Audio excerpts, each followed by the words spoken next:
Ambassador Yuki Tanaka walked through the grand halls of Axion Prime with her head held high and her diplomatic credentials displayed on her chest like a shield against the stares of alien beings who towered over her small human frame.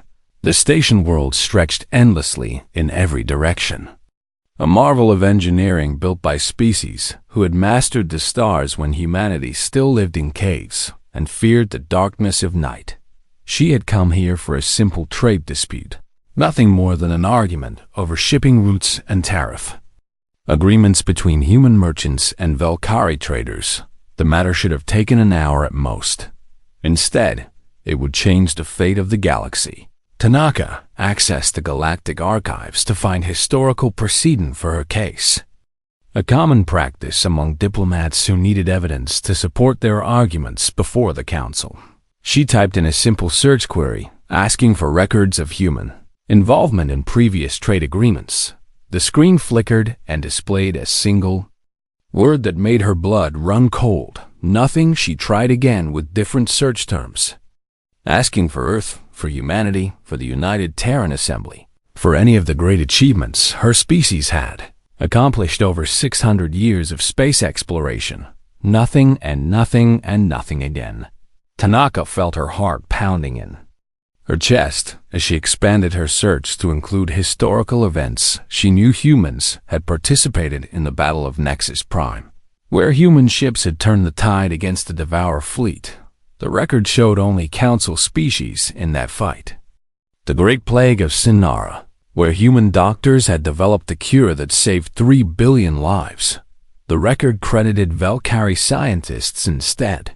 The evacuation of Kelthur, where human transports had carried refugees through enemy fire for 17 straight days. The record simply did not exist at all. 600 years of human history had vanished from the galaxy's memory, as if her species had never existed at all. Tanaka demanded an audience with the council, and to her surprise, they granted it within the hour.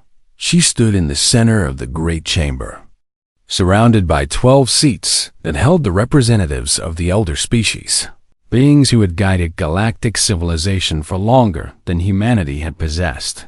Written language High Arbiter Keth Oran looked down at her from his elevated position, his crystalline body refracting the chamber lights into rainbow patterns that danced across the walls.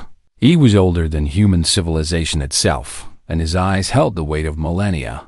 "Ambassador Tanaka," he said in a voice like grinding stones, "we know why you have come, and we will not pretend otherwise because you deserve at least that small dignity." Tanaka felt her hands trembling, but she forced herself to speak clearly. "What happened to our history?" she asked.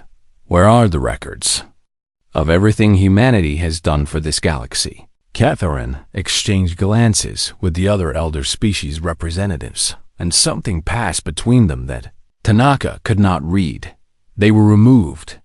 The High Arbiter said simply, "By unanimous vote of this council approximately 6 standard years ago." The words hit Tanaka like a physical blow, and she staggered backward before catching herself. "Why?" she whispered. "What did we do to deserve erasure?" "You existed too loudly," Kiethoran replied. "You rose too fast and you inspired chaos in species that should have remained content with their place in the galactic order." Another council member spoke, a being of shifting shadows called the Voice of Kethmar. "Humanity achieved faster than light travel within 3 centuries of discovering electricity." The voice said, "This is unprecedented and dangerous because other species saw your rise and began to question why they could not do the same. You formed alliances with species beneath your technological level instead of dominating them as proper civilization demands," added the Sinari representative, a tall insectoid being with compound eyes that reflected Tanaka's shocked face 1,000 times over. "You adapted to environments that should have killed you," said another elder. "You survived plagues and wars and disasters that would have ended lesser species, and you came back stronger each time." Cathoran raised one crystalline hand to silence the others. "In short, Ambassador Tanaka, humanity was too successful and too visible, and too inspiring for the good of galactic stability. So we made the decision to remove you from the historical record so that younger species would not attempt to follow your example, Tanaka found. Her voice again, and it came out stronger than she expected. You erased us because we gave other species hope. She said, you deleted our history because we showed them they could be more than what you decided they should be. We erased you to maintain order. Kietharan corrected, and you would be wise to accept this reality quietly because we could. Just as easily erase your species from existence as we did from memory. The threat hung in the air between them like poison. Your ship has been impounded. The High Arbiter continued, and you will return to Earth with our message, which is simply this: accept obscurity and survive, or resist and be destroyed. Guards escorted Tanaka from the chamber, and she walked in silence through those grand halls that suddenly seemed cold and hostile in a way they had not before. She was placed on a transport back to Earth with nothing but the clothes she wore and the knowledge of what the Council had done burning in her mind like fire. 3 weeks later, she stood before the United Terran Assembly and told them everything. President General Marcus Cole listened without interruption as Tanaka described the empty archives and the Council's cold justification and the threat that had followed. When she finished, the chamber erupted into chaos. Some representatives demanded immediate military action against the Council despite knowing that human fleets could not match the combined might of the elder species. Others counseled acceptance, arguing that humanity had thrived in the shadows before and could do so again. The debate raged for 3 days and nights with no resolution in sight. Then Dr. Elena Vasquez rose from her seat in the back of the chamber. She was the head of the Prometheus Institute and one of humanity's greatest scientific minds. And when she spoke, the room fell silent. They want to erase our history, she said. So we will make new history that cannot be erased. How? President Cole asked. Vasquez smiled, and it was not a kind smile. We will become so brilliant and so necessary and so connected to every corner of this galaxy that removing US from history would mean removing history itself. That sounds impossible. Someone called from the assembly floor. It sounds human, Vasquez replied. And that is precisely why it will work. That night, the Prometheus Initiative was born in secret, and humanity began to plan not for war, but for something far more dangerous. To those who wish to forget them, revolution through revelation, achievement beyond erasure. A future written so loudly that the entire galaxy would have no choice but to remember. 6 months after Ambassador Tanaka returned to Earth with news of the erasure, humanity went quiet in a way that made the Council nervous at first, and then complacent when nothing seemed to happen. The elder species watched human space through their sensor networks and saw only the normal patterns of trade and travel that they expected from a defeated species, accepting its diminished place in the galaxy. They did not see the ships vanishing one by one into the darkness between stars. They did not detect the unusual energy signatures emanating from the asteroid belt around Sol, where humanity had hidden its greatest secret. They did not intercept the encrypted communications bouncing between 100 hidden stations scattered across human territory. The Prometheus Initiative had begun, and it would change everything. Dr. Elena Vasquez led the scientific division from a research station hollowed out of a captured asteroid that the Council believed was nothing more than a mining operation. Her team of 3,000 scientists worked in shifts around the clock, pushing the boundaries of what the galaxy believed was possible. The Council had declared faster than light communication impossible because quantum entanglement could not carry information according to their physics. Human physicists proved them wrong within 4 months. The breakthrough came from a young researcher named David Okafor, who had spent his entire career being told that his theories were too ambitious and his methods too unorthodox. Under Vasquez's leadership, he was finally free to pursue ideas that would have been rejected anywhere else, and the result was a communication system that allowed instantaneous contact across any distance. When the first message traveled from Earth to a probe at the edge of the galaxy and back in less than a second, Vasquez knew they had achieved something that would reshape interstellar civilization forever. But she did not announce it to the galaxy because that was not the plan. Instead, her teams moved on to the next impossible task and the next and the next. They developed terraforming technology that could transform dead worlds into living ones in decades rather than the centuries that Council methods required. They created medical nanites that could cure diseases the galaxy had accepted as death sentences for millennia. They built power sources that made Council reactors look like primitive campfires. Each breakthrough was documented and stored and kept secret until the time was right. Admiral Jin Hao Chung commanded the exploration fleet from a converted battleship that officially did not exist. His mission was simple in concept and terrifying in execution. Go where the Council feared to venture and make contact with everyone they had ignored. The outer void was a region of space that the elder species had declared too dangerous to explore, filled with unstable stars and strange phenomena and species they considered too primitive to be worth contacting. Hao Chen took his fleet into that darkness and found something the Council had never expected life and civilization thriving in.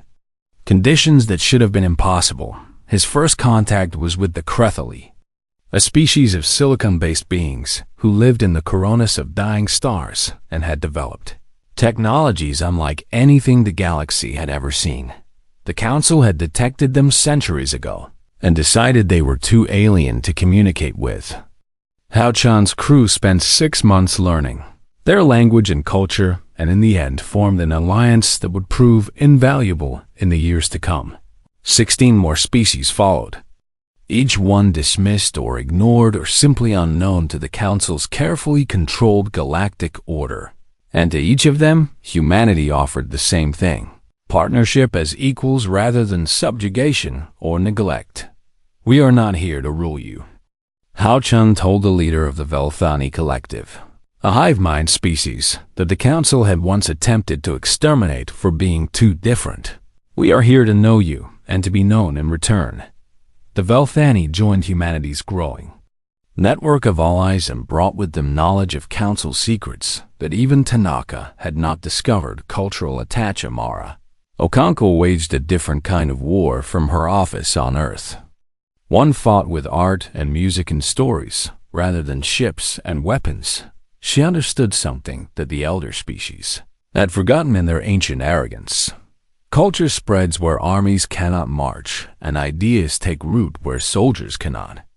Stand Guard human music began appearing on entertainment networks across the galaxy, seemingly by accident at first, and then with growing frequency as species discovered. They enjoyed the strange rhythms and harmonies that humans produced. Human literature was translated into 1,000 alien languages and spread through information channels that the Council could not control without revealing their censorship. Human philosophy found receptive audiences among younger species who had long questioned why the elder races held all the power and made all the decisions. Within a year, species who had never heard of Earth were humming human melodies and reading human stories and using human expressions in their daily speech. The Council tried to suppress the spread, but found themselves fighting against the very nature of information itself.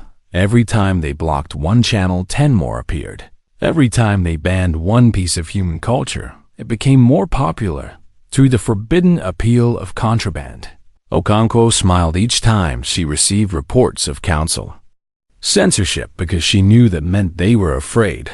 The masterstroke of the Prometheus Initiative came from an unlikely source, a historian named Thomas Chum, who had spent his life studying how civilizations remembered their past. He proposed the construction of something unprecedented in galactic history. The memorial would be a monument built in deep space, far from any inhabited system where the Council could easily destroy it. It would be constructed from materials gathered from 1,000 worlds, and it would contain the complete and unaltered history of every species humanity had encountered, including the truth about what humanity had done for the galaxy, including the proof of the Council's erasure. Chun understood that the Council could destroy a monument to humanity alone, but they would hesitate to destroy something that also contained the histories of dozens of other species. The memorial would be protected not by weapons, but by the fact that attacking it would mean erasing the stories of allies the Council still needed. Construction began in secret, using resources from human worlds and contributions from every species that had joined humanity's growing alliance. Each participating species added their own archives to the memorial's vast storage systems. Trusting humanity to preserve their histories with accuracy and respect, the location was chosen carefully, a point in space, equidistant from 3 major trade routes where ships could easily visit, but far enough from Council territory to provide warning of any attack. By the end of the 2nd year, the memorial was complete, and its beacon began broadcasting on every frequency across the galaxy. The message was simple. Here is the truth, and all are welcome to see it. Ships began arriving almost immediately. Curious travelers who wanted to see what humanity had built. They found a monument unlike anything the galaxy had ever known. A place where every species could see their own story told honestly and completely alongside the stories of all the others.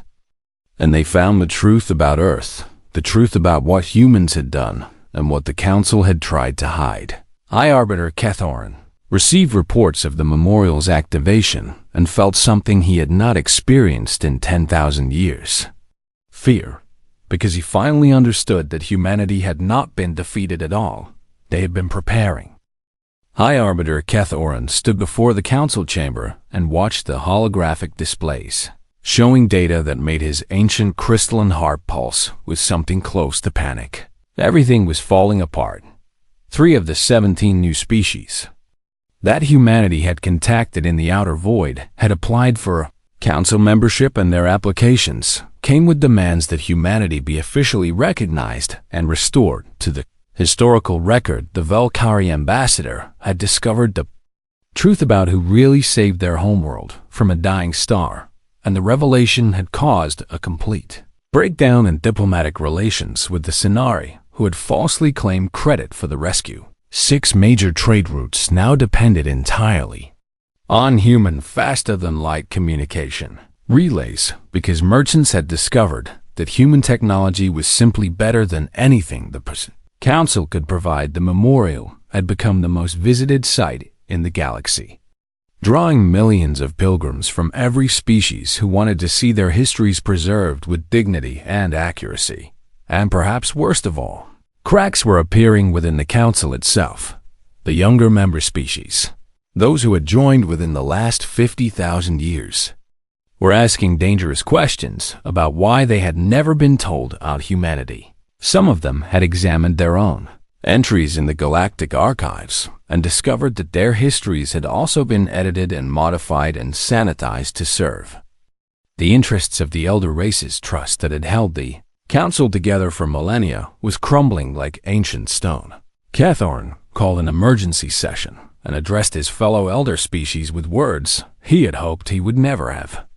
To speak, we must act decisively, he said, or we will lose control of everything we have built. The voice of Kethmer rippled with shadow and uncertainty. What do you propose? The voice asked. Because diplomacy has clearly failed and sanctions have only made humanity more determined. Military action. Kethoran replied. We will assemble the combined fleets of all loyal Council species and blockade human space until they submit to our authority. The Sinari representative clicked his mandibles nervously. The humans have made many allies, he said, and some of those allies were once our friends. So an attack on humanity might be seen as an attack on them as well. Then they will learn the price of choosing the wrong side. Kethoran said, because we are the Council and we have ruled this galaxy for longer than most species have existed. The vote was close, but Kethoran prevailed. and the order went out to assemble the largest fleet the galaxy had ever seen. 3,000 warships, gathered from 12 species, each one carrying weapons capable of destroying entire cities from orbit. Dreadnoughts the size of small moons, bristled with plasma cannons and antimatter torpedoes carriers, launched endless swarms of fighter craft that darkened the stars with their numbers. The fleet represented the full military might of the elder races, a force that had crushed rebellions and ended wars and maintained order for time beyond counting. They jumped to the edge of Sol System in perfect formation, ready to blockade Earth and force humanity back into submission. What they found waiting for them was not at all what they expected. Admiral Jin Haochan had positioned the human defense fleet in a ring around Earth, shields lowered and weapons powered down in a posture that clearly signaled they had no intention of fighting. But the human ships were not alone. Beside them floated the Volcari Honor Guard, 50 warships crewed by soldiers who had sworn to repay the debt their species owed to the humans who saved their world. Vessels from all 17 new contact species had made the journey to stand with humanity, their strange and varied designs forming a patchwork armada unlike anything the galaxy had seen. Merchant ships from 100 worlds that depended on human trade had come to bear witness, their crews determined to show where their loyalties lay. Scientific vessels from species grateful for human medical advances hovered at the edges of the formation, broadcasting everything that happened to the entire galaxy, and at the center of it all, transmitted on every frequency that could reach both fleets, was humanity's final message to the Council. It was not a threat or a plea or a demand for negotiation. It was simply the truth. Every erasure the Council had ever made scrolled across the screens of every ship in both fleets. Every lie they had told, and every hero they had forgotten, and every tragedy they had hidden.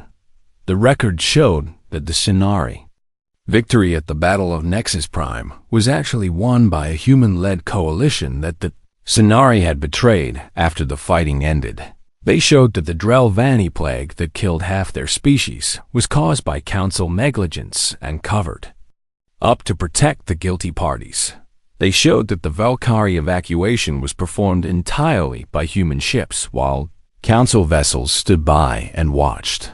They showed that dozens of species had been manipulated into wars against each other because the Council found conflict easier to control than peace.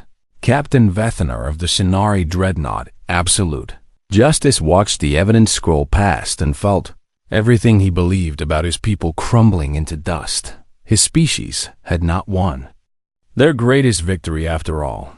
They had stolen it from the beings he had been sent to destroy. Admiral Kathrani of the Drell-Vanny carrier Eternal Memory learned that her grandmother had not died from an unavoidable plague, but from a disease released by Council experimentation and covered up to avoid accountability. Commander Yorthani of the Velthani Collective, who had reluctantly joined the Council fleet out of treaty obligation, discovered that his people had been scheduled for extermination before they escaped into the outer void.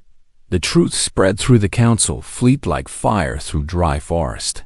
Ship by ship, crews stopped preparing for battle and started demanding answers from commanders who had no answers to give. The Scenari vessels broke formation first, their captains refusing to fight for a lie they could no longer believe. The Drell-Vanny followed, their admiral broadcasting a formal apology to humanity for her participation in the planned assault. The younger Council species peeled away one after another until only the ships of the three most ancient elder races remained in attack position. Cathoran watched his grand fleet dissolve and felt the foundations of his power cracking beneath him. All ships. Admiral Hao Chen broadcast across the now silent battlefield. You are welcome to approach the memorial and see your own histories preserved with the truth and dignity they deserve. The Council ships did not attack. Instead, they requested permission to visit the monument that humanity had built, and one by one they learned the real history of the galaxy they thought they knew. The Council did not survive the revelation. Within a single month, the ancient institution that had governed galactic civilization for longer than humanity had existed began to tear itself apart from the inside. The Drelvani were the first to withdraw, their representatives standing before the chamber and delivering a speech that would be remembered for centuries to come. We joined this council because we believed it stood for truth and justice and the preservation of all species, Admiral Kathrani said, her voice trembling with barely contained fury. But we have learned that it stands only for the power of those who were here first, and we will not be party to such corruption any longer. She walked out of the chamber and her entire delegation followed, and the Dralvani fleet jumped to human space to request formal alliance negotiations before the day was over. The Sonari fell into civil war almost immediately as the truth about their stolen victory tore their society in half. Reformists demanded that their species acknowledge what they had done and make amends to humanity and all the other species they had wronged. Traditionalists insisted that the records were lies planted by human saboteurs and called for renewed military action. Against Earth, fighting broke out in the streets of their homeworld and spread to their colonies, and within weeks, the once mighty Sonari Empire was too busy destroying itself to threaten anyone else. 2 more elder species withdrew from the council, citing irreconcilable differences with the remaining members who still supported Keth Oran the Volmari. Collective declared that they could no longer trust an institution that had proven willing to erase history at will. The Kethathani swarm announced that their hive queens had reviewed the evidence and concluded that the council posed a greater threat to galactic stability than any enemy they had ever faced. Only 3 of the original 12 elder species remained loyal to Keth Oran, and even they were showing signs of doubt. The High Arbiter attempted to restore order by invoking the ancient charter that bound the council together, a document that supposedly gave the elder races authority to compel obedience from all member species. But the Velkari ambassador had done her research. This charter was modified 600 years ago, she announced to the assembled representatives, projecting evidence onto every screen in the chamber. And the modifications removed provisions that protected younger species from exactly the kind of historical manipulation we have now witnessed. She turned to face Keth Oran directly, and her voice was cold as the void between stars. You did not just erase humanity from history, she said.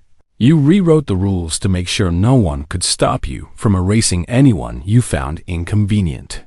Catherine had no response because the evidence was undeniable. His authority crumbled like sand before a rising tide in species that had once bowed to his judgment now looked at him with contempt and distrust.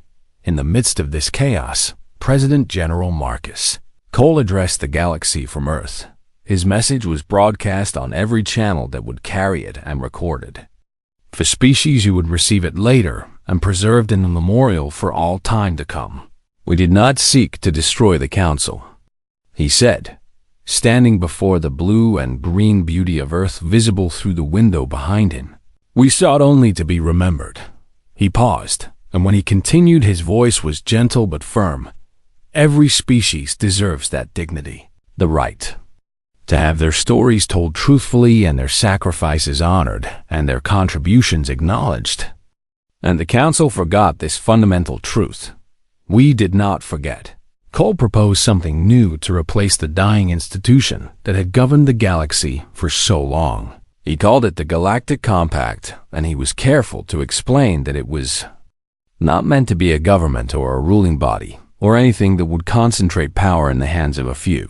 Instead, it would be a voluntary association of species committed to 3 simple principles: historical truth, mutual respect, and shared progress. Any species could join by accepting these principles. Any species could leave if they no longer wished to participate. No species would be given authority over any other.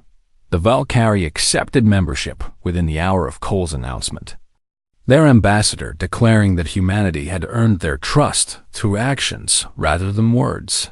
The 17 new contact species from the outer void joined together, their representatives stating that they preferred humanity's offer of partnership. To the Council's history of neglect, the Dralvani formally applied for membership and brought with them extensive records of Council wrongdoing that they had secretly preserved for exactly this moment. One by one, the younger Council races abandoned Catharan and joined the compact. Some came eagerly, grateful for the chance to be part of something better. Others came cautiously, still unsure whether humanity could be trusted, but certain that the Council could not. Even some of the elder species sent tentative delegations to explore the possibility of joining this new order. They had spent too long watching Catharan's regime manipulate and deceive, and they no longer wished to be associated with such behavior. The remaining Council loyalists retreated to their core systems around Axion Prime. Catharan still commanded significant military power, and he made threats of retaliation against any species that joined the compact. But his threats rang hollow now that everyone knew the truth about what he had done. Dr. Elena Vasquez chose this moment to unveil the final achievement of the Prometheus Initiative. Her teams had developed a method for recovering corrupted and erased data from the original Galactic archives, a technique that could restore centuries of hidden history to the light. The Council deleted our past, she announced, but data is never truly gone. It just becomes harder to find. She called the recovery effort the Great Remembering and invited every species in the galaxy to participate. Historians and scientists and archivists from hundreds of worlds volunteered to help, each one bringing their own expertise and their own hidden records and their own burning desire to know what had really happened. The project would take years to complete, but the first recoveries began almost immediately. Lost heroes were rediscovered. Hidden tragedies were brought to light. The true story of galactic civilization, not the sanitized version the Council had preferred, began to emerge from the shadows where it had been buried. And at the center of it all, humanity stood, not as conquerors or saviors, but as the species that had refused to be forgotten. Ambassador Tanaka watched the first great remembering ceremonies from her office on Earth and felt tears running down her face. 3 years ago, she had stood before the Council and been told that her species did not matter. Now the galaxy was coming together to remember. 10 years had passed since Ambassador Yuki Tanaka discovered that humanity had been erased from the Galactic archives. The galaxy had transformed beyond recognition. The Galactic Compact had grown to include 247 species, each one committed to the principles of truth and respect and progress that humanity had championed from the beginning. Trade flourished along routes protected by compact vessels, crewed by beings from dozens of different worlds, working side by side. Scientific breakthroughs emerged from collaborative research stations, where human ingenuity merged with alien perspectives to achieve things neither could have accomplished alone. Art and music and literature flowed freely between species, who had once been strangers and were now something closer to family. The old Council had dwindled to a shadow of its former glory. Only 3 elder species still clustered around Axion Prime, their fleets reduced by defection and their influence limited to a handful of systems that most travelers avoided out of habit rather than fear. Catharan still sat in the High Arbiter's chair, but no one came to seek his judgment anymore. He watched the galaxy move on without him and felt the weight of millennia pressing down on his crystalline form like a burden he could no longer carry. The Great Remembering had transformed galactic civilization in ways that even Dr. Vasquez had not predicted.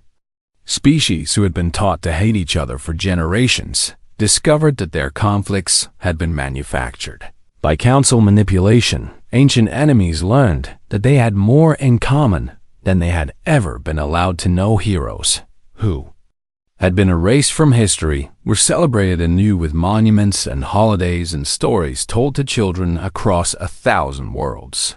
The Velkari built a statue of Captain Sarah Chun, the human commander who had led the evacuation fleet that saved their homeworld and placed it in the central plaza of their capital city.